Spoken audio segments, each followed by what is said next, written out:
Tara mga kabos, samahan nyo ko at ako nga ay pumunta dito sa Darangan. At ako nga ay may aasikasuhin lang. After duty nga ay diretso na ako dito. Pagkatapos ko nga ako'y nagutom. Mas matagal pa yung pag-aantay ko sa pag-activate ng inayos ko. Buti na lang talaga at maganda si ating teller. Ay ayos lang. At dahil nga sa gutom ko, ang dami palang pwedeng kainin dito. Ay sos, lalo nga akong nagutom. Sila na naman ang diet ko. May nakita nga akong pumuko sa aking mga mata. Si AC Chocolates. Sabi ng tindera, pasok po kayo.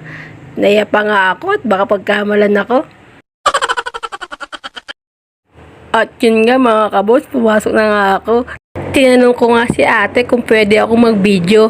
At pwede nga daw. Kaya ako, eto, sige video naman siya ako. Na-amaze lang ako kasi ang daming chocolates. Mga gift sa mga jowa nyo nung Valentine's nandito din.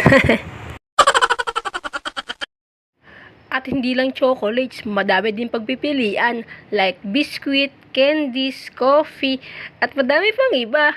Super grabe, ang daming pagpipilian. Busog na yung mga mata ko. Nakakaaliw mag-video. Nakalimutan ko. Ang tagal ko na pala dito. Baka magalit na yung tindera sa akin eh.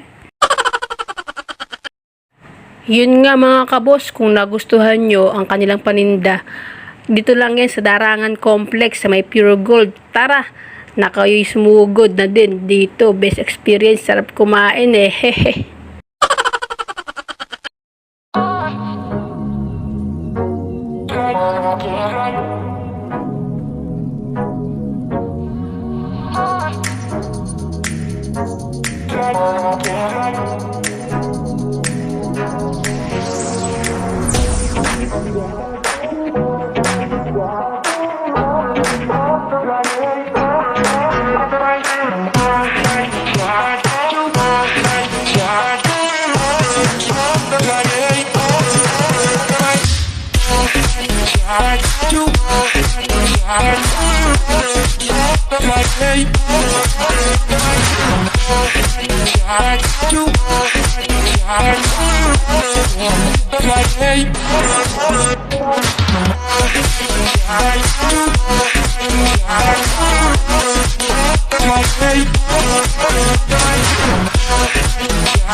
Ito nga yung binili ko, Jelly Ace para sa mga pamangkin ko, pangpasira ng ngipin.